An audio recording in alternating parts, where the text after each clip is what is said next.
जब लग गुरु मिले न साचा, तब लग गुरु करो 10 पांचा। क्या गुरु बदल सकते हैं? क्या गुरु बदलने से पाप लगता है? आध्यात्म के इस मैदान में आखिर सही गुरु कौन है? गीता जी में वर्णित तत्वदर्शी संत कौन है? इन सभी प्रश्नों के उत्तर जानने के लिए अवश्य सुनिए जगत गुरु तत्वदर्शी संत रामपाल जी महाराज के मंगल प्रवचन। पुण्यात्माओं, परमात्मा कहते हैं अपनी महिमा बताने के लिए कि तुमने उस दरगाह का मैल नहीं देखा और धर्मराज के तिल तिल का लेखा। तो प्रसंग चल रहा है कि जब हम परमात्मा के आध्यात्मिक ज्ञान से परिचित हो जाएंगे, फिर हमारी एक विशेष व्यवस्था बनेगी, आत्मा के अंदर एक विशेष उभार आवेगा। अब देखता ये दास, आज भी कम से कम 4 भक्त आए थे। नो बोले जी रास्ते में 100 रुपये पड़े पाए। अब वहाँ देवा किसने? यहाँ दान कर दिया, घर पर नहीं प्रयोग हो सके। और पहले के सचिथी थी, नो देख के ठा करते, को देखते ना ले और गोज मगा लेते। तो ये वृत्ति हमारी बदलती जा रही है। कोई कहता 500 रुपये, कहता जी ऐसे 5000 रुपये पड़े मिले मुझे। और जा रहा था, एक व्यक्ति आ रहा था, मुझे ऐसा लगा जैसे इसका कुछ गुम हो गया। मैंने उससे पूछ लिया, भाई कहाँ से आए हो, कहाँ जा रहे के? वो कहने लगा, कहाँ जा रहा हूँ, मेरे पैसे गिर गए और जेब मत निकल गए। किस प्रकार मैं कुछ सामान निकालूं था, सारे देख लिया, मैंने पाए नहीं। कितने पैसे थे तेरे भाई? कि 5000 रुपये थे, ये नोट थे। नो बोला, नो के जब मैंने उसको निकाल कर दे दिया कि ये थे। उसने सीने से लगा लिया मेरे को। नो बोला, राज के युग में इसे देवता बचे हैं। तो पुण्यात्माओं, ऐसे यह बिल्कुल स्थिति बदल जाएगी और आपकी आत्मा इतनी खुश होगी उस पैसे को वापस दे करके। और यदि हम किसी की चोरी करते हैं तो दूना दुख होता, उस प्राणी का दूना विनाश होता है। एक भक्त बहुत गरीब था, किसान था, और उसने परमेश्वर कबीर जी, क्योंकि वो परमात्मा रह कराते रहते हैं, कभी किसी साधु रूप में, किसी संत रूप में, या किसी वैसे एक जीवन वो पूरा एक जनसाधारण जैसा जी कर भी पूरा करते हैं। तो वो गरीब आदमी था, वो कहने लगा, महाराज जी बहुत ही स्थिति खराब है, परमात्मा का ज्ञान सुना। परमेश्वर ने कहा, बेटा नीत साबित रखिए, तेरा कमी नहीं रहेगी और ये भक्ति करता रहे।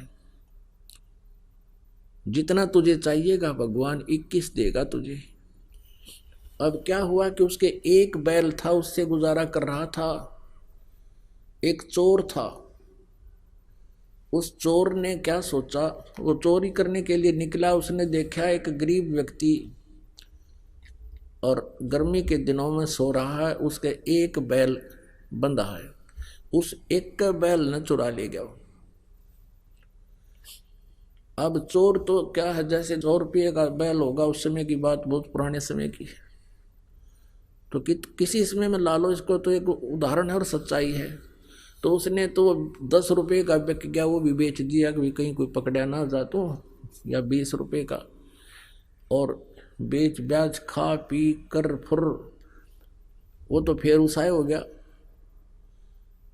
उसने कुछ दिन के बाद फिर ऐसे चोरी करता करता उसने सोची, चल उस जिसका बैल चुरा के लाया था वो शरीफ आदमी लग गया ना, को पुलिस रिपोर्ट करी उसने, उधर ही चलते हैं। वहाँ जाकर देखा उसने 1 वर्ष या 2-1.5 वर्ष के बाद क्या देखा कि उसके 2 बैल बंधे हुए हैं, बहुत अच्छी स्थिति के, और वो सो रहा है रात्रि के समय। उस चोर ने उसके दोनों चुरा लिए, दोनों बैल चुरा लिए और ले गया।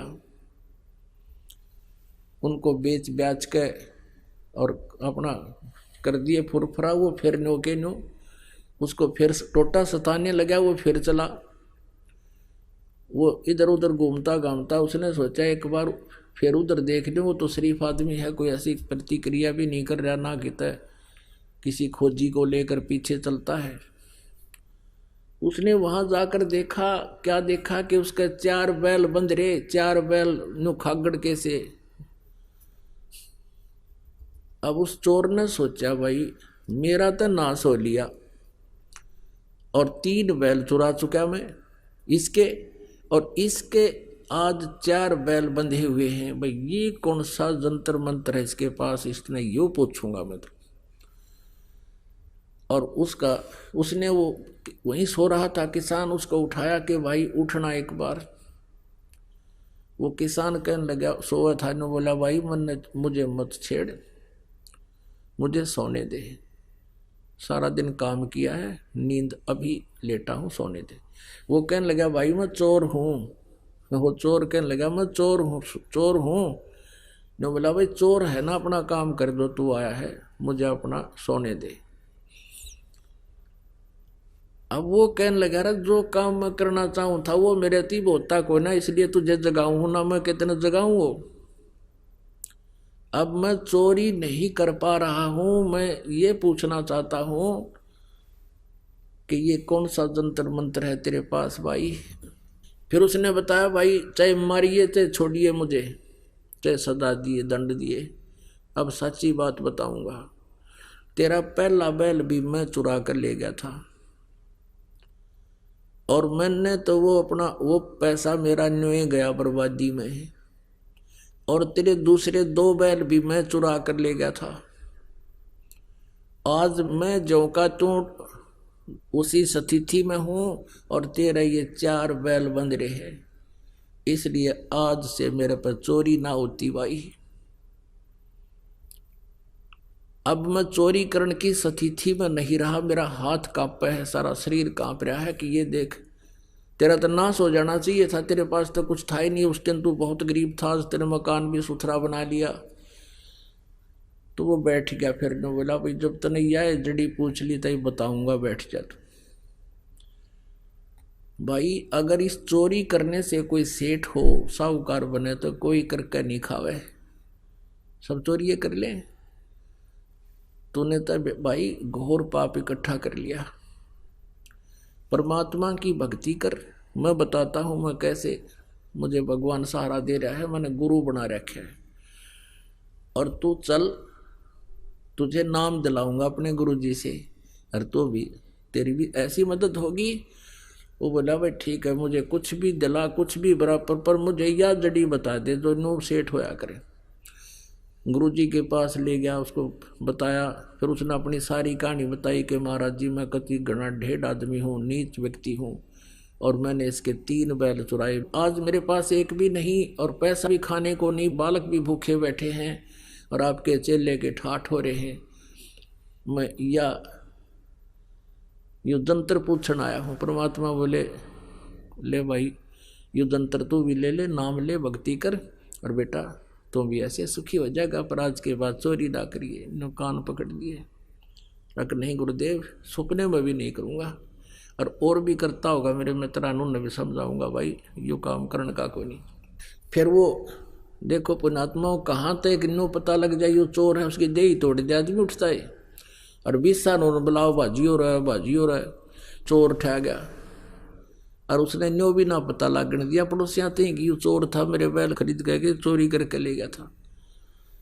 तो पुण्यात्माओं परमात्मा पे विश्वास जब हो जाएगा आप पे, आपकी एकदम नेचर बदल जाएगा आपका। उसने मित्र समझ लिया उसको कि चोखा भगवान का नाम ले लिया, इसके बच्चों का कल्याण होगा, इसका होगा, मेरा क्या बिगाड़ दिया इसने, अपने कर्म फोड़ दिए। उसको घर पे लाया, फिर वापस न बोला रोटी खा और रुक रात ने, और कल ये बैल ले जा, तू एक और दूंगा तेरे को, और अपनी कमाई कर, और भाई अपने बच्चे पाल ले। अब वो एक बैल ले गया चोर, अब उसने अपनी गलती मान ली, प्रायश्चित कर लिया, अपनी लगा खेती करने। अब 2 साल के अंदर वो 4 बैलों के पैसे लेकर और वापस आया, जिसके वो चोरी करके ले गया था 3 बैल उसके, और एक वो उसने उधारा दिया था, 4 बैलों के पैसे लेकर उसके पास पहुंचा 2-3 वर्ष के बाद के ले भाई, ये तेरे बैल चुराए थे उनके पैसे, अरे का आपने मुझे उधारा दिया था इसके पैसे, आज मैं परमात्मा ने मेरे ऊपर मेहर बख्श दी और सब तरह से मैं सुखी हो गया। पहले भी आता रहता था, सत्संग सुनता रहता था, विचारधारा परमात्मा से सुनता रहता था। फिर उस दिन वो लेकर आ गया पैसे, पता लग गया कि ये इसका लोन मैं क्यों रखूँ अपने सिर पे। तो उसने कहा भाई मैं ना दूँ एक ना पैसा है तेरे, मेरे तो भगवान ने ठाट कर रखे, तो इस पैसे को चल गुरुदेव के चरणों में रख दे, तेरा धर्म में लग जाएगा। ऐसा ही किया गया। तो पुण्यात्माओं, ये बातें कहने सुनने की नहीं, ये कर पाड़न की है। ये सच्चाई है कि आप देखना इस परमात्मा के हाथ एक बार लग कर देखो, सच्चे दिलते हैं। और फिर आज तो आप लूटते हो दुनिया को, कोई रिश्वत लेता है, कोई मिलावट करता है, दोनों दुखी हो रहे हो, इधर से नुकसान हो रहा है, उधर से आप अपनी नेचर खराब करके भाव बिगाड़ करके चोरी रिश्वत लेते हो। और फिर आपके आत्मा में कैसी शांति होगी। एक तो ऐसा माहौल बदल जाएगा कि विष दिखाई देगा आपको। उसके विषय में परमात्मा बताते हैं, जब तुझे ज्ञान हो जाएगा, जैसे किरका जहर का रंग होरी हो, कहो कौन तिस खाव राम रंग होरी हो। ओए होए, जब आपको ये पता चल जाएगा कि एक कण पड़ा है विष का, ये विष का कण है, आपको पक्का पता है कि विष है, कहते उस कण को भी कौन जी बदर, ऐसा मूर्ख कौन है। जैसे किरका जहर का रंग होरी हो, कहो कौन तिस खाव राम रंग होरी हो। कि फिर आपके घर में एक न्यारी खुशी होगी, आपकी आत्मा में न्यारी खुशी होगी। और ये एक दूसरे से लूटना खसोटना, बुरी नजर रखना, बुरा कर्म करना, ये एक विष दिखाई देगा। फिर उस विष को जब आपको पता चल गया ये विष है, फिर खा के दिखाइए उसको। अब तो हम अनजान पड़े में ये जुल्म कर रहे हैं और फिर उसका दंड भी हम भोग रहे हैं। पुण्यात्माओं, सबसे पहले हमने परमात्मा को पहचानना होगा। और जो समर्थ परमेश्वर है वही हमें ये सुख दे सकता है। हमारे भाग्य से भी अलग, किस्मत में ना होगा तो भी आपको देगा। और आपने पहले इस परमात्मा की शरण में आने से पहले चाहे कितनी ही गलतियां कर दी हों, क्योंकि वो आपकी अनजानपने में की गई गलतियां हैं, अज्ञानता से की हुई गलतियां हैं और काल प्रेरणा से की हुई गलतियां हैं। वो परमात्मा खूब समझते हैं कि इस जीव के बस का नहीं, ये काल ने इसको इतना भ्रमित कर दिया कि ये कुछ भी कर सकता है। और फिर ये ऐसा विधान बना के छोड़ दिया कि जैसे कर्म करेगा वैसा ही फल मिलेगा। बुरे करेगा तो उसका अलग डिपॉजिट, शुभ करेगा तो उसका अलग डिपॉजिट।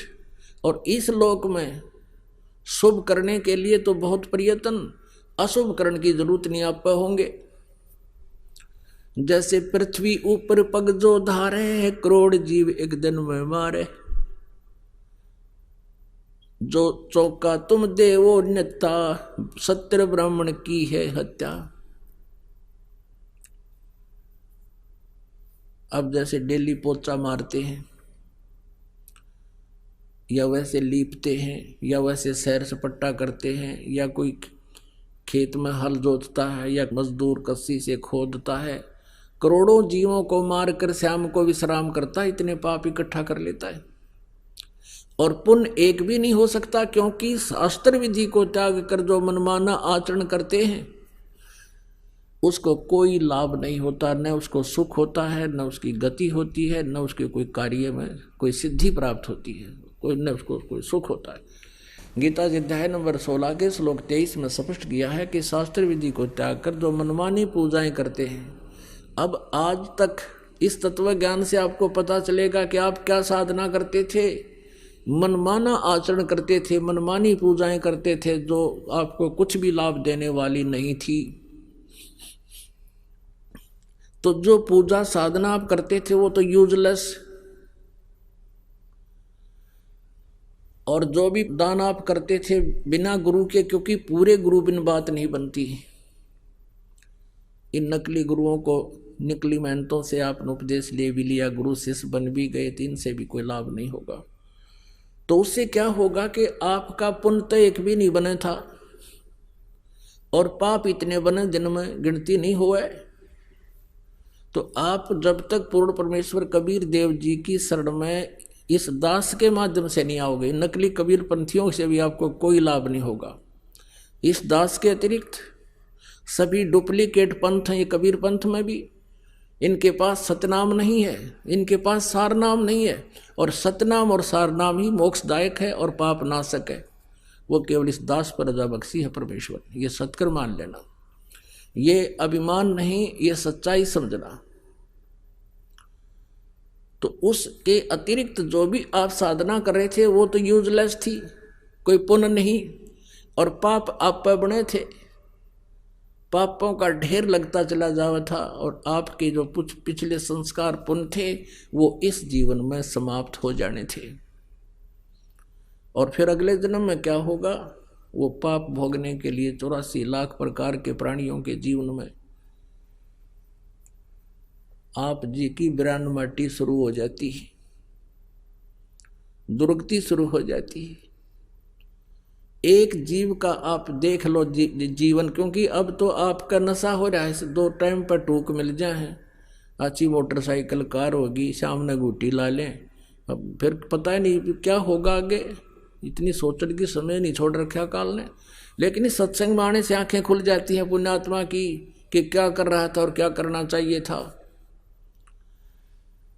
फिर ये इन प्राणियों को देखकर चिंतित होता है, भगवान यदि आज भगवान कबीर साहब की शरण न मिलती तो हम भी ऐसे ही भटक रहे होते, कहीं पशु बनते, कहीं पक्षी बनते। तो पुण्यात्मा परमात्मा के इस ज्ञान से जो पुण्यात्मा होती है उनको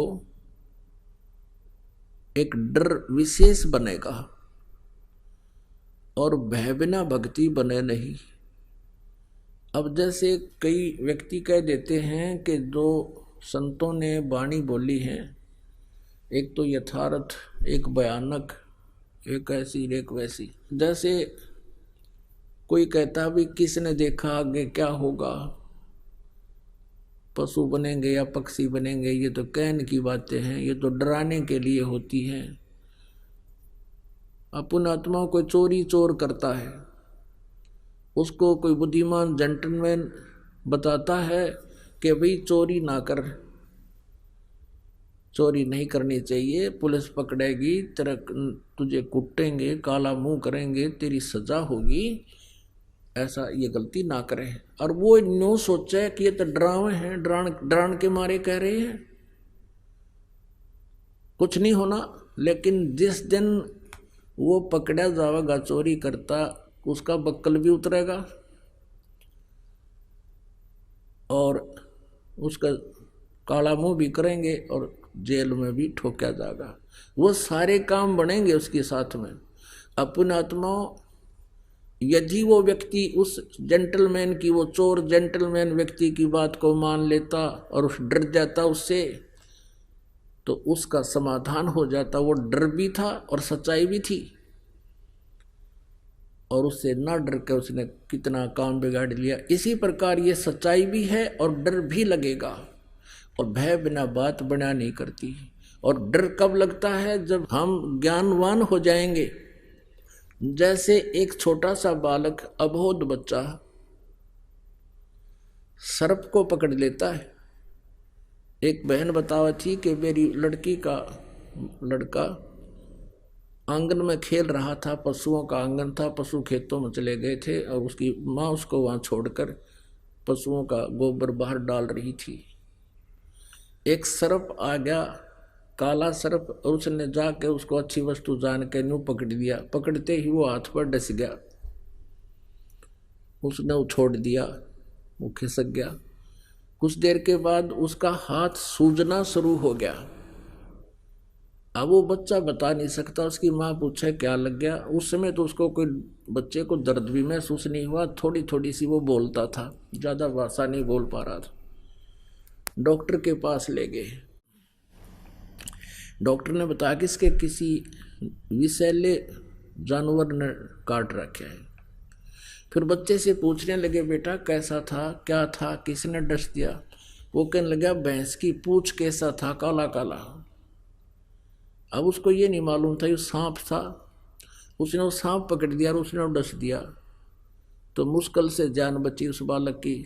तो 1 हफ्ते के में जाकर होश में आया वो। तो कहने का भाव ये है कि जब वो बच्चा सियाना हो जाएगा, बड़ा हो जाता है, तो सर्प को इतनी दूर से देखकर भाग लेगा और उनको भी कहेगा सर्प आ गया, सर्प आ गया, भाग लो, सांप आ गया। तो पुण्यात्मा, इसी प्रकार आप जीव अबोध बालक हो, जो गलतियों पर गलती कर रहे हो, इसका बहुत दुष्परिणाम भोगना पड़ेगा। और आपको इस तत्व ज्ञान से ये ज्ञान हो जाएगा, आपकी बुद्धि इतनी उठ जाएगी, आपको विष दिखाई देगा, वो सर्प दिखाई देगा जो कर्म आज कोई कर रहा है, चोरी, जारी, रिश्वत का या दहेज आदि ले करके अपने कर्म बिगाड़े हैं।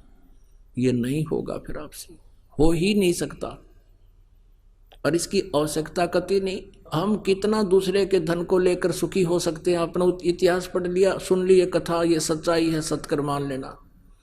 तो पुण्यात्माओं, इस तत्व ज्ञान से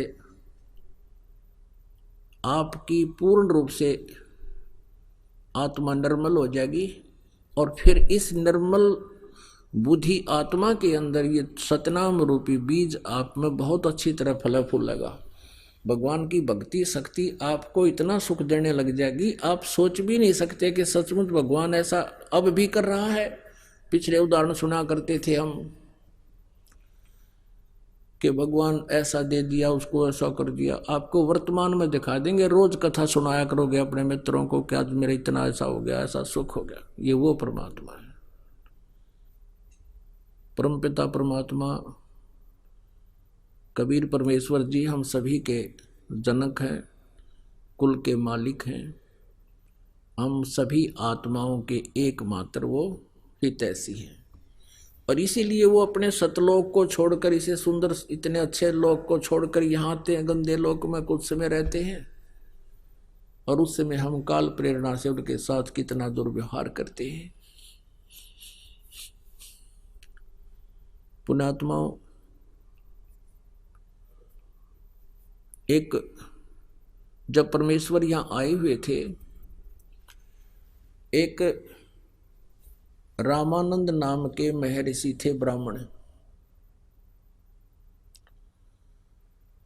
और उनका बहुत बोलबाला था। उन्होंने 1400 ऋषि शिष्य बना रखे थे, और वो उनका प्रचार किया करते थे। महर्षि रामानंद जी द्वारा निकाले निष्कर्ष, कंक्लूजन, जो उन्होंने वेदों, गीता और पुराणों को पढ़ा था, उसके आधार से वो अन्य जनता को शिक्षा दिया करते थे।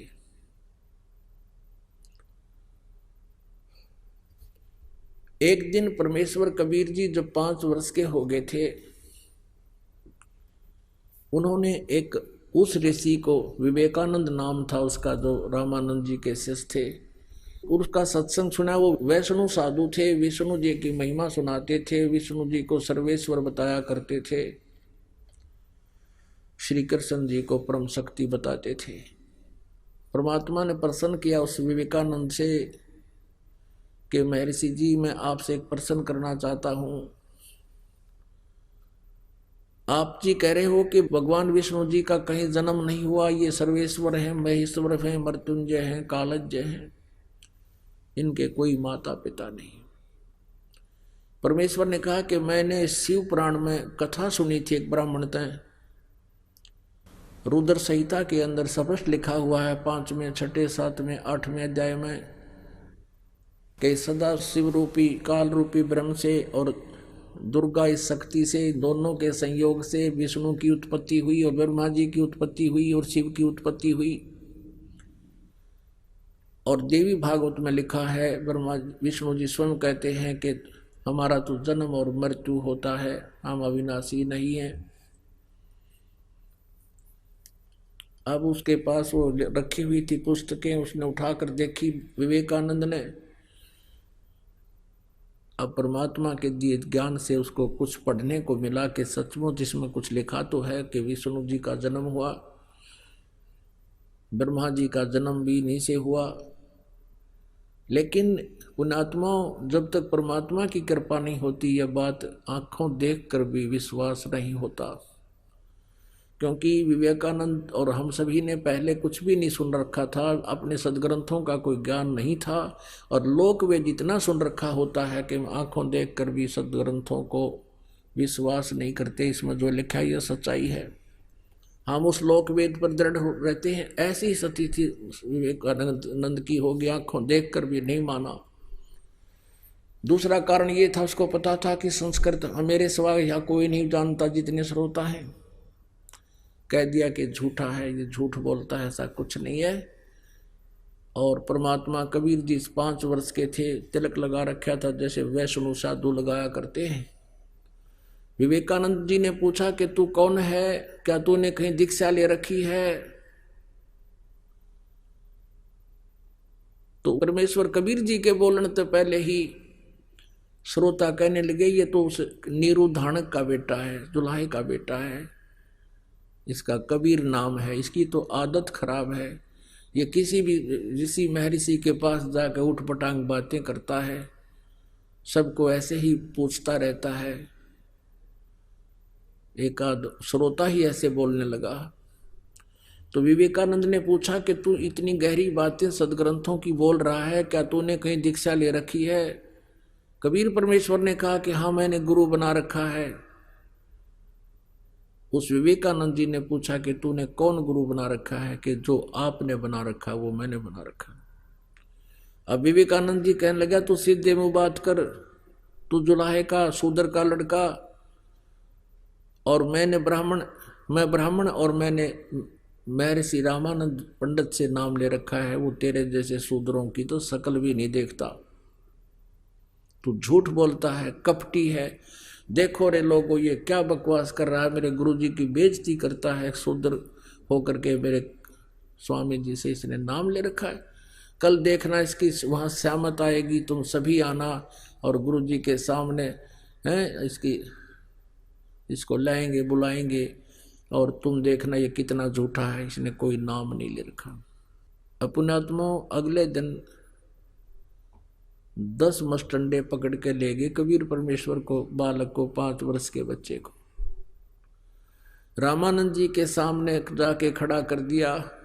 रामानंद जी झोंपड़ी के अंदर अपनी कुटिया के अंदर बैठे थे, सामने पर्दा लगा लिया था। विशेषकर उस दिन गेट के ऊपर के आज जुलाहा कबीर को लाया जाएगा और मैं दिखाऊंगा इनको, मैंने इसको कोई उपदेश नहीं दे रखा। ऐसा ही हुआ। पर्दे के अंदर से पूछा स्वामी जी ने कि तू कौन जात है तेरी और किस पंथ से यानी संबंधित है, तेरा कौन सा पंथ है? अब देखो पुण्यात्मा, परमात्मा सामने खड़े हैं, एक 2 कौड़ी का जीव रामानंद अंदर से कैसे भगवान के साथ दुर्व्यवहार करता है और बाद में कैसे स्वीकार करता है। हमारी सबकी ऐसे बुद्धि जो है ना भ्रमित है, काल ने हमारा नशा कर रखा, मांडी पाक रहे हैं और किसी का कोई ब्योत नहीं। धरती तोलते फिरते हैं, 1 मिनट में अदरक मार जा, पड़ा पड़ा मुंह बावे, माए मक्खी निकले और बड़े मुंह में के हाथ भी ना उठे जीव का, और पता नहीं 1 मिनट में के कुकर्म करने तैयार हो जाए। तो ये अभिमान जीव का सबसे बड़ा शत्रु है। किसी को विद्या का, किसी को जाति का, किसी को पद का, किसी को धन का, ये अभिमान जीव का सबसे बड़ा शत्रु है। तो यहाँ गुरु और शिष्य की आपस में जो वार्ता होती है थोड़ी सी वो सुनाएंगे, और जो दास आपको सुनाने जा रहा है उसका भूमिका बना रहे हैं। आडा पर्दा लाए करे रामानंद बूजंते, दास गरीब कुरंग छवि ही अजर डाक को दंत। कौन जात कुल पंथ है, कौन तुम्हारा नाम है।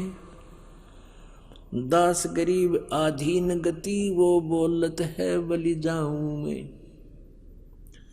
जात हमारी जगत गुरु, परमेश्वर है पंथ। दास गरीब लिखत पढ़े, मेरा नाम निरंजन कंत। अब यहाँ पर आदरणीय गरीबदास साहिब जी परम पूज्य परमेश्वर कबीर जी की महिमा आंखों देखी अपने उनके द्वारा प्राप्त उस तत्व ज्ञान से में ही लिख रहे हैं।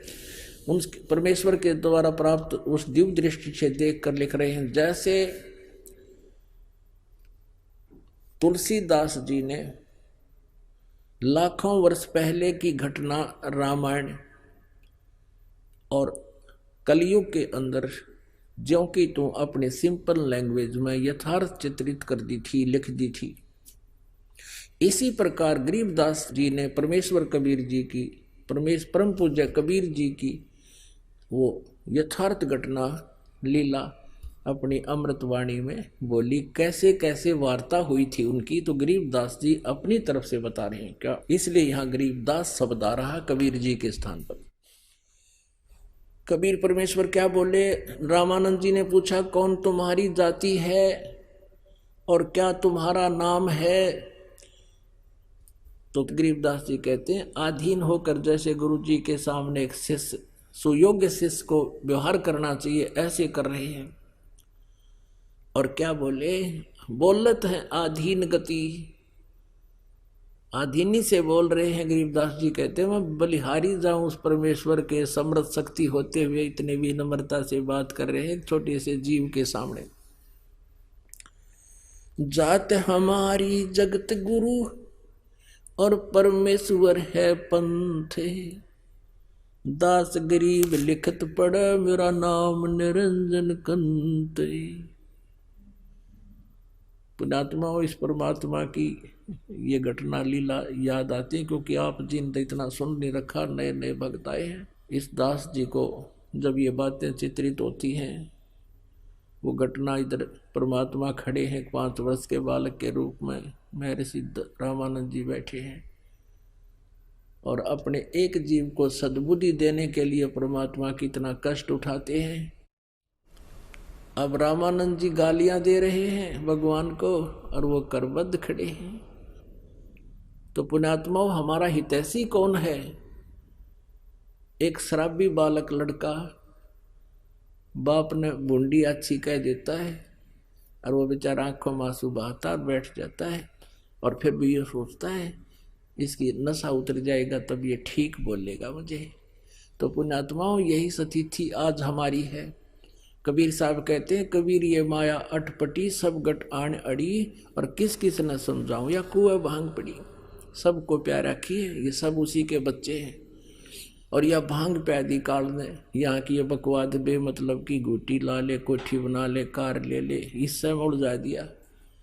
और फिर परमात्मा ने सोचा इसने कर लेंदे, कह लेंदे जो बूंदी अच्छी मुझे बोल रहा है, जब ये नशा उतर जाएगा ना फिर देखना यो किस तरह मुझसे व्यवहार करेगा मेरा बच्चा। तो वही सतीथी रामानंद जी के साथ बनी। परमात्मा बोले जात हमारी जगत गुरु, मैं जगत गुरु हूं, पूरे विश्व को ज्ञान देता हूं और किसी के पास ज्ञान नहीं है। और पुण्यात्माओं वेद गवाही देते हैं। ऋग्वेद मंडल नंबर 9 सूक्त नंबर 86 मंत्र 26-27, ऋग्वेद मंडल नंबर 9 सूक्त 82 मंत्र 1, 2, 3 में, ऋग्वेद मंडल नंबर 9 सूक्त 96 96 के मंत्र 16 से लेकर 20 में, ऋग्वेद मंडल नंबर 9 सूक्त 20 मंत्र 1 में, ऋग्वेद मंडल नंबर 9 सूक्त नंबर 1 मंत्र 8 और 9 में, और भी बहुत स्थानों पर है। यह स्पष्ट किया है कि वो कबीर परमात्मा है, ऊपर तीसरे धाम मुक्ति धाम में रहता है, वहां से गति करके आता है, अपनी अच्छी आत्माओं को मिलता है, उनको तत्व ज्ञान से परिचित करवाता है। जो तत्व ज्ञान वही बताता है आकर के, अपनी महिमा आप ही ठीक ठीक बता सकता है और कोई नहीं जानता उस परमात्मा की द्वारा रची हुई सृष्टि को और उसके अध्यात्म ज्ञान को। उसी दृष्टिकोण से परमात्मा यहाँ खड़े हैं, कह रहे हैं हम जात हमारी जगत गुरु और परमेश्वर है पंथ। मेरा पंथ यानी कौन सा मार्ग है? जैसे कोई तो विष्णु जी का पंथ है, वैष्णु है, वो विष्णु तक का ज्ञान जानते हैं, विष्णु जी तक का। और किसी का नाथ पंथ है, वो शिव जी तक का ही मार्ग है, वो शिव जी को इष्ट रूप में मानकर वही उसी का मार्ग है, वही पंथ है।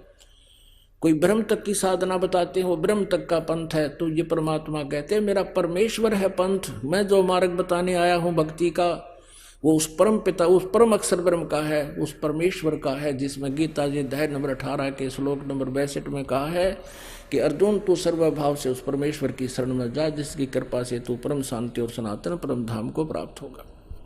मेरा वो उस परमेश्वर वाला पंथ है। परमात्मा स्वयं अपनी महिमा आप ही बताने आए। और मेरा नाम पूछते हो तो मैं वो परम अक्षर ब्रह्म हूं। अब यह बात रामानंद जी के गले नहीं उतरी। रे बालक सुन दुर्बुद्धि, तेरा घटमट तन आकारे, दास गरीब दर्द लगा हो बोले सिरजनहारे। अब देख गरीबदास साहब जी कह रहे हैं कि भगवान ने अपने आप को भगवान कह दिया कि मैं परमात्मा हूं। तो इस बात का दुख हुआ रामानंद जी को और गाली देने लग गया। रे बालक सुन दुर्बुद्धि, तेरा घटमट तन आकार तो दिखाई देता, साकार भगवान तो निराकार है।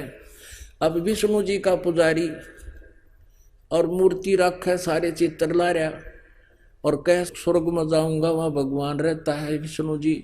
और फिर भी उसके लोक वेद से मान रहा है कि भगवान तो निराकार होता है और तू दिखाई दे रहा है। और फिर क्या बताते हैं कि तू मोमन का पाल हुआ। अब जैसे मोमिन माने मुसलमान, तुझे वो मुसलमान जुलाहा नीरू उठा कर लाया था। तेरी माँ का बेरा ना तेरे बाप का, तेरी जात का बेरा ना तेरे धर्म का, कुजात तू अपने आप को भगवान कहता है। रामानंद जी भगवान को गालियां दे रहे हैं। तुम मोमन के पालवा, यानी उस एक मुसलमान जुलाहे के घर पर तू पल रहा है और अपने आप को भगवान कहता है। तुम मोमन के पालवा, जुल्हे के घर बासे, दास गरीब अज्ञान गति, इतना दृढ़ विश्वास। मान बढ़ाई छोड़ कर बोलो बालक बेने, दास गरीब अधम मुखी, एता तुम गट फैन। मरत मरत बहु जग गए, लखी न अस्थिर ठोरे, दास गरीब जिहान में तुम सा नीच न ओर। रामानंद जी परमात्मा को अच्छी बुरी बुरी बुरी कह रहे, खोटी खोटी। तर्क तलु से बोलते रामानंद सुर ज्ञाने, दास गरीब कुजात है आखिर नीच निदान। कहते हैं तू कुजात है, कुजात यानी तेरी जात का बिना बेरा, इसलिए तू बकवाद भी घनी कर रहा है, अपने आप को भगवान बता रहा है। अब क्या बताते हैं, ए स्वामी सृष्टा में। वैसे तो बहुत बड़ा विवरण है, लेकिन समय के अभाव से जो दास थोड़ा सा प्रसंग सुनाना चाह रहा है वहां ला रहा है आपको। परमात्मा कहते हैं ए स्वामी, क्योंकि कबीर परमेश्वर जी ने उनको गुरु बना लिया था। क्योंकि गुरु रामानंद जी को किस लिए बनाया परमेश्वर ने, ये मर्यादा बनाए रखने के लिए कि नहीं तो आने वाले समय में काल के दूत ये कह देंगे गुरु जी की आवश्यकता क्या है, कबीर जी ने कौन सा कोई गुरु बनाया था। और परमात्मा कहते हैं गुरु बिन माला फेरते, गुरु बिन देते दान, गुरु बिन दोनों निष्फल हैं, चाहे पूछो वेद पुराण। अब वहां शिष्य और गुरु की भूमिका भी स्वयं ही करके दिखाई कि ऐसा होना चाहिए आपको गुरु शिष्य के बारे में। गुरु जी अच्छी बूंदी बोल रहे हैं और परमात्मा एक सुयोग्य शिष्य की तरह हाथ जोड़े खड़े हैं, लेकिन फिर सच्चाई बता रहे हैं। ए स्वामी सृष्टा में सृष्टि हमरे तीर, दास गरीब अधर बसु में अवगत सत्य कबीर। ओए होए, ए स्वामी सृष्टा में यानी सारी सृष्टि का रचने वाला मैं हूं, और सारी सृष्टि यानी अनंत करोड़ ब्रह्मांड मेरे आधार हैं। और मैं ऊपर रहता हूं। अवगत सत्य कबीर, अविनाशी का परमात्मा हूं। सत्य माने अविनाशी, अविगत माने जिसकी गति जिसकी स्थिति से कोई भी परिचित नहीं है, वो स्वयं ही आकर बताता है। और वो फिर मारे गले उतरती नहीं, इसलिए बात अभी तक उलझ रही थी। सुन रामानंद राम में मैं बावन नरसिंह, दास गरीब सर्व कला मैं व्यापक सर्वंग। चारों युग में हम पुकारे, कूक कहा हम हेल रे। हीरे माणक मोती बरस ये जग जुगता ढेल रे। गोता मारूं स्वर्ग में जा बैठूं पाताले, गरीबदास ढूंढता फिरूं अपने हीरे मोती लाले। मैं रोवत हूं सृष्टि को ये सृष्टि रोवे मोहे, कह कबीर इस वियोग को समझ ना सकता कोई। गरीबदास जी बता रहे हैं कि कबीर भगवान ने बोले कि मैं तो तुम्हें रो रहा हूं कि तुम मेरे बच्चे हो, तुम काल के जाल में फंस गए हो। थारी बिरान माटी कर रखी, कोई किसी का बेटा मर गया, किसी की बेटी मर गई, और किसी के 2 लड़के हैं, एक मर गया। ने सोचा भगवान एक तो बच गया, और पहले दोनों थे। जब एक चला गया कौन सी डाल डाली, और दूसरे का नंबर आ गया जब के कर लेगा। तो यहाँ सबको नो सकोड़ रखा है, चल इतनी ईब तब और तो बचेंगे, इतना ये हो गया सो हो गया, बाकी तो बचे रहेंगे। बाकी की क्या प्रोटेक्शन कर दिया तूने, यह सोच पहले थी। जब एक लड़का मरा तो ये अज्ञान हटेगा आपका। तो क्या बताते हैं, मैं रोवत हूँ सृष्टि को और सृष्टि रोवे मोहे। ये मुझे ढूंढते फिरते हैं कि वो भगवान तो जो है ना सब सुख देता है, अकाल मृत्यु से भी बताता है, हमारे आने वाले जीवन में जो संकट है उनसे भी बचाता है। तुम इस गुण युक्त परमात्मा की खोज में भटक रहे हो और इन काल के दूतों को फंस जाते हो। मैं तुम्हें रो रहा हूं कि तुम मेरे बच्चे हो, मेरे पास आ जाओ, मैं तुम्हें सुख दूंगा। लेकिन हमारा जो वियोग हो गया बीच में, हमारे इस वियोग को अब कोई नहीं समझ पा रहा है। अपना आत्माओं परमात्मा आके न्यू कहे मैं भगवान हूँ ना जचे, और मेरे जैसा दास बीच में बिचौलिया होकर बताओगा अरे यो भगवान खड़ा भाई। फिर आदमी समझेगा, सोचेगा, विचार करेगा। अब जैसे एक समय एक जो है मंत्री आ गया उसमें गांव में, और कुछ व्यक्ति गांव के इकट्ठे हो गए जहां उसने आना था, और वो ऐसा सीधा साधा सा सिंपल अपने वे से आके और वहां खड़ा हो गया उन व्यक्तियों में ही। तो जब वो आया उसकी कोई परवाह नहीं कर रहा था, अरनो देखे थे वो मंत्री ना आया और वो वहां खड़ा है, उसने उसका धक्के मारे, इन्होंने बोले भाई मंत्री जी आना हो रहा है। और वो उसके साथ फिर गनमैन था, वो कहने लगा अरे ये है मंत्री जी, सचमुच है कहाँ, फिर लग गए उसका नहीं चौधरी साहब राम राम। अब वो आप ना जच्चा हो जाए इकला उतरने कह दे मैं मंत्री हूँ कि वो जाना नहीं थे नु के पड़ा रहे तो क्यों गाड़ी गुड़ी कोई देखी कोई ना, वो पैदल उतर कर दूर तो चल पड़ा बेचारा, गाड़ी पीछे छोड़ा लोग नो ना सोचेंगे क्यों तो गणी टोर में आया है। तो इस प्रकार अगर भगवान आकर नो भी कह दे मैं भगवान हूँ ना जच्चा किससे कह, और हमारे जैसा बताओगा उसके 100 गुण और उससे हुए हुए बेनिफिट, फिर हमारा बुद्धि में होगी सचमुच यू है परमात्मा। मैं रोवत हूँ सृष्टि को सृष्टि रोवे मोहे, गरीबदास इस वियोग को समझ न सकता कोई। कहने का भाव ये है कि रामानंद जी ने फिर कहा कि भाई बच्चा ये तो घनी बड़ी, क्योंकि कॉन्फिडेंस से बोल रहे परमात्मा। रामानंद जी के जगह घर करे थी कि जो न्यू का है कि मैंने सारी सृष्टि रची न्यू है, तो उसकी आत्मा पकड़ी गई। उसने सोचा यो कदे फिर इससे निपटूंगा, कुछ ज्ञान चर्चा करेंगे तो कुछ अच्छी बात बोला है। उससे पहले उसने अपनी कोई क्रिया करनी थी, एक मानसिक पूजा करे था रामानंद जी। विष्णु जी की मूर्ति जैसे स्वप्न में कोई स्वप्न देखता हो वैसे करता था, तो उसमें क्या करते हैं, कर्मकांड के अंदर भगवान की मूर्ति के सब कपड़े उतार दिए जाते हैं और वो गंगा जल से नहाते थे। जैसे सोपन के हिसाब से एक प्रैक्टिस थी उसकी, मानसिक सेवा बोलते थे, पूजा कहते थे, सेवा माने पूजा। तो मानसिक पूजा कर रहा था, जैसे भगवान की मूर्ति के कपड़े उतार दिए, नहा दिए गंगा जल से, सब कपड़े पहना दिए, धोती भी कुर्ता भी हैं, और तिलक लगा दिया जैसे वैष्णव साधु लगाते हैं तिलक, एक लंबा डेताई का, और ऊपर मुकुट रख दिया।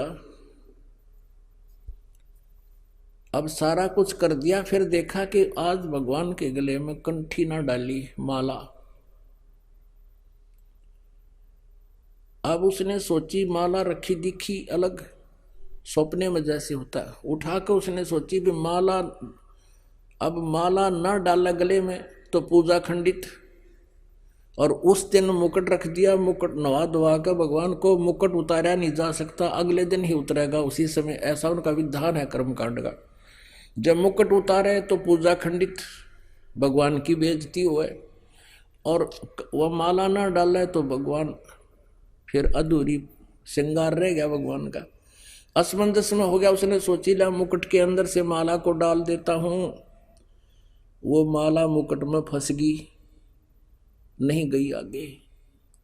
अब रामानंद जी कोस रहा अपनी किस्मत को, हे भगवान आज मेरे तो कौन सी गलती होगी, आज मुझ पापी से क्या हो गया, पहली बार जीवन में आज यह भूल लगी मुझे, ऐसी क्या बात होगी, मेरे तो आज का सारा दिन व्यर्थ हो गया, मेरे से लगता है भगवान रुष्ट हो गया, मेरा तो पिछला जीवन ही नष्ट हो जाएगा। बड़ा चिंतित हुआ।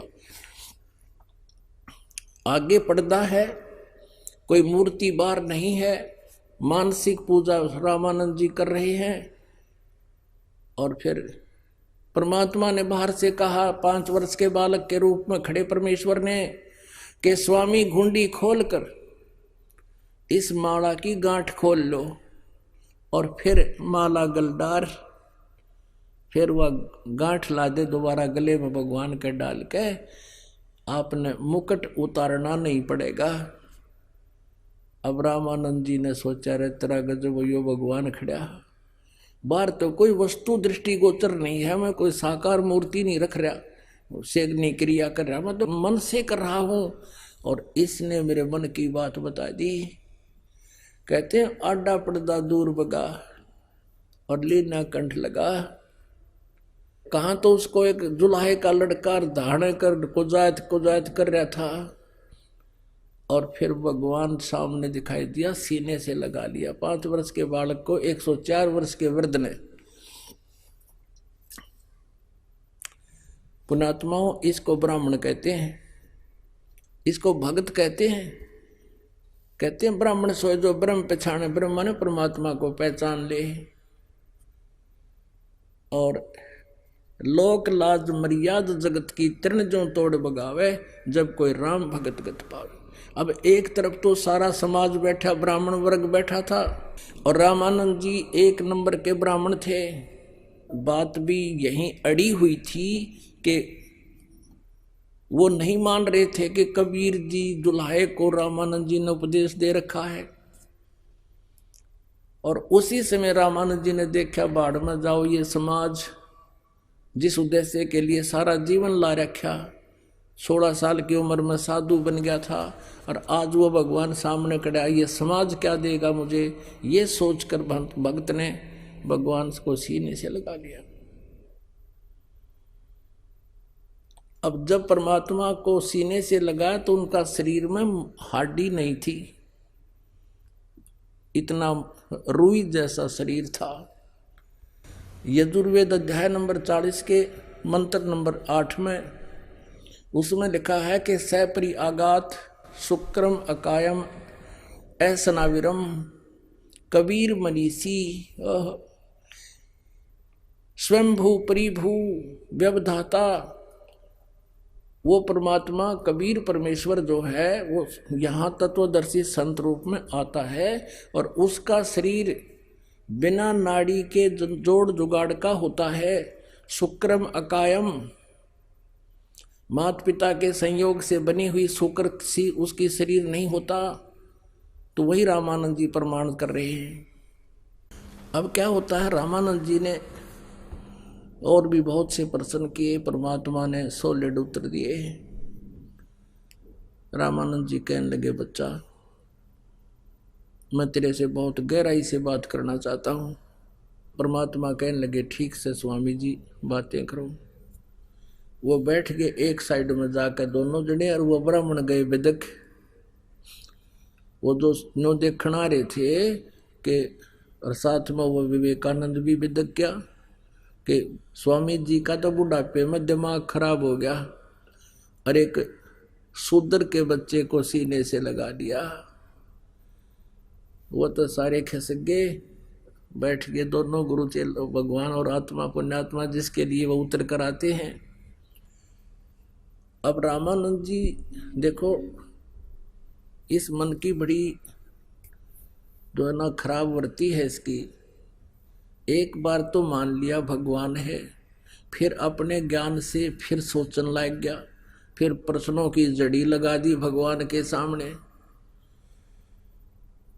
इतने में एक ब्राह्मण आ गया, ब्राह्मण जाति से एक व्यक्ति आ गया। वो बहुत दुखी था और पहले से ही रामानंद जी का शिष्य था।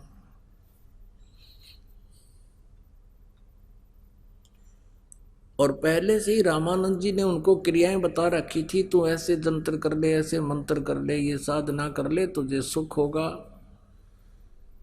अब उस शिष्य ने सारा कुछ कर लिया था और उस दिन वो घना दुखी था और आके कहने लगा, गुरुदेव मैंने आपके द्वारा बताए गए सारे जंतर मंत्र कर लिए, जो भी साधनाएं आपने दी थी मैंने कोई कसर नहीं छोड़ी, लेकिन मेरा पूरा परिवार जकड़ा पड़ा है और सभी दुखी हैं। और गुरुदेव हम टोटे न भी गणे दुखी कर रखे हैं, दारिद्र भी खूब है, बस कभी ना कभी आत्महत्या करना ही शेष रह गया है। अब रामानंद जी ने कहा, पहले तो वो जंतर उसको साधनाएं बताता था, ऐसे कर ले ऐसे कर ले, फिर देखा कि आज तो इसने किल्ली काट दी कि मेरा ना कति लाभ हुआ, अब मरूंगा। तब इनके पास एक और जड़ी होती है नकलियों के पास, ये क्या कहते हैं कि देखो भाई, देखो बात सुनो, ये तेरा प्रारब्ध में लिखा हुआ पाप कर्म है, ये तो बच्चा तुझे भोगना ही पड़ेगा। आपने सुना है भगवान श्री विष्णु जी ने नारद के द्वारा दिए गए श्राप को भी भोग कर ही पूरा किया। श्री रामचंद्र रूप में आए थे और उन्होंने अपने कर्म का जो श्राप दिया था नारद जी ने, वो भोगना पड़ा। पूरा जीवन अपनी पत्नी के योग में बिताया। आइए अब हम उन श्रद्धालुओं के अनुभव जानते हैं जो जगत गुरु तत्वदर्शी संत रामपाल जी महाराज जी से दीक्षा प्राप्त कर चुके हैं तथा उनके द्वारा बताए गए भक्ति मार्ग पर चल रहे हैं। नमस्कार सर। नमस्कार जी। सर क्या नाम है आपका? दीपक कुमार है जी। दीपक जी आप कहाँ के रहने वाले हैं? मैं जी गांव शेरिया, तहसील बेरी, जिला झज्जर, हरियाणा से हूँ सर। दीपक जी संत रामपाल जी महाराज से आपने नाम दीक्षा कब ली? सर मैंने संत रामपाल जी महाराज से नाम दीक्षा सन 1999 में ली है। दीपक जी संत रामपाल जी महाराज से नाम दीक्षा लेने से पहले क्या आप कोई भक्ति साधनाएं भी करते थे? हाँ जी, जो पुरानी परंपराएं से हम जैसे बाबा हरिदास को मानते थे और ब्रह्मा विष्णु महेश और ये पूजा करते थे। तो सर जो आपने देवी देवताओं ब्रह्मा विष्णु महेश शिव जी की भक्ति की, इन सब भक्ति साधनाओं से आपको क्या क्या लाभ मिले? इनसे हमें कोई लाभ नहीं है, बाकी हमें नुकसान जरूर हुआ है। मेरे पिताजी दारू पीते थे, दारू पी के हमें पीटते थे, घर में लड़ाई झगड़ा रहता था, पैसों का नुकसान हो रहा था, हम डर के मारे जीतते थे। मेरे पिताजी के आधे शरीर में लकवा का रहता है, आधा शरीर पसीनों का, आधा शरीर ठंडा रहता था, बीच बीच में बीमार हो जाते थे और बहुत हानि हो रही थी। तो सर आपके पिताजी शराब के नशे में रहते थे और उन्हें लकवे की बीमारी भी हो गई थी, तो फिर संत रामपाल जी महाराज के बारे में जानकारी आपको कहाँ से मिली? वैसे संत रामपाल जी महाराज के बारे में जानकारी पहले मेरे पिताजी को ही लगी। पहले मेरे पिताजी ही नाम लेके आए हुए अपने यहाँ क्रोथा आश्रम है जो झज्जर में ही रोहतक के अंदर आता है क्रोथा आश्रम, उसमें पहले पिताजी ने नाम लिया। उसके बाद हम गए, पहले तो हम सुख के मारे गए थे, फिर पता चला हमें ये भक्ति मार्ग का हमें साथ के साथ पता चला इस ऐसा भक्ति मार्ग इस पूरी दुनिया में नहीं है। और उसके बाद हम लगातार भक्ति कर रहे हैं, भक्ति मार्ग में चल रहे हैं, हमारे सुख ही सुख हो रहे हैं। सर संत रामपाल जी महाराज से नाम दीक्षा लेने के बाद आपको क्या क्या लाभ मिले? संत रामपाल जी महाराज से नाम लेने के बाद पहले तो हमारे घर में जो मेरे पिताजी दारू पीते थे वो छूट गई। इससे हमारे घर में लड़ाई झगड़ा बंद हो गया, सब सुख शांति से रहने लग गए। जो मेरे पिताजी में दिक्कत थी, आधे शरीर में पसीना आधे शरीर ठंडा हो जाता था, वो ठीक हो गया परमात्मा की दया से, संत रामपाल जी महाराज की दया से। और उसके बाद मैं पढ़ते पढ़ते 20 साल की उम्र में सरकारी बिजली बोर्ड में जॉब लग गया। लगभग मुझे अब 11 साल हो चुके हैं नौकरी लगे हुए।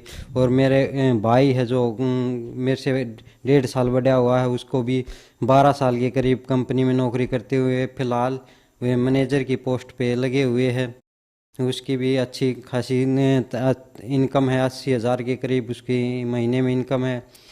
उसके बाद मेरी शादी हुई, मेरी मिसेज ने नाम नहीं ले रखा था, उसके पेट में एक बच्चा था वो ख़राब हो गया। उसके बाद वो रोने लग गई, वो कहने लगी संत रामपाल जी महाराज मुझे कोई बच्चा दे दे तो मैं नाम ले लूँ। उसी टाइम उसने संकल्प किया था, उसे बच्चे की उम्मीद हुई, उन्होंने भी नाम ले लिया। नाम लेने के बाद उसके जो बच्चा होना था उस टाइम मैं बरवाड़ा गया हुआ था, हमारे नज़दीक डिगल CHC है, उसमें वो बच्चा होया तो बच्चे के मुंह में और नाड़ का पानी चला गया तो PGI रेफर किया। PGI में वहाँ बच्चे और बच्चे की माँ को दोनों के जान का खतरा था, परंतु संत रामपाल जी महाराज की दया से दोनों बिल्कुल ठीक हो गए, घर आ गए। उसके बाद एक डॉक्टर साहिबा ने बोला कि दूसरा बच्चा किया तो ये आपकी मिसेज मर भी सकती है, परंतु परमात्मा की दया से दूसरा बच्चा भी ठीक ठाक हुआ और अब बिल्कुल ठीक है। और मेरी भाभी है जो वो भी नाम नहीं ले रखे थे, उसके शादी के बाद भी उन्होंने नाम लिया। अब हमारा पूरा परिवार नाम लिया हुआ है और सुख शांति से है, कोई दिक्कत वाली बात नहीं है।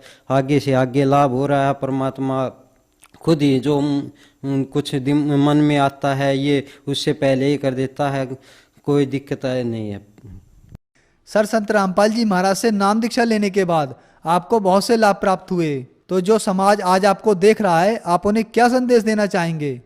ये है जी, संदेश देने का मुझे तो अधिकार है नहीं, परंतु मैं तो ये कह रहा हूँ परमात्मा की शरण में आओ। ये संत रामपाल जी महाराज पूर्ण ब्रह्म कबीर साहब के ये अवतार है, खुद ही भगवान है। आओ और अपना कल्याण करवाओ, क्योंकि सभी जगह चक्कर खा खा के आ रहे हैं। आप भी आओगे, बाद में आओगे, इससे अपने आओ और सतगुरु रामपाल जी महाराज की शरण में अपना उद्धार करवाओ।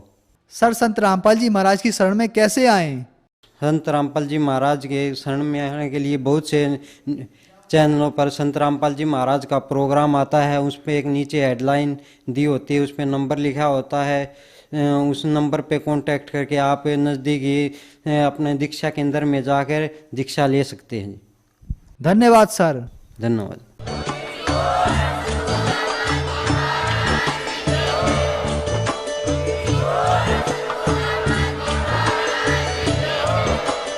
आप सुन रहे थे जगत गुरु तत्वदर्शी संत रामपाल जी महाराज जी के मंगल प्रवचन। अधिक जानकारी के लिए विजिट कीजिए हमारी वेबसाइट www.jagatgururampalji.org। संत रामपाल जी महाराज जी के शुभ आशीर्वाद से पूरे विश्व भर में 500 से भी ज्यादा नाम दीक्षा केंद्र हैं, जिन पर संत रामपाल जी महाराज जी द्वारा ऑनलाइन निःशुल्क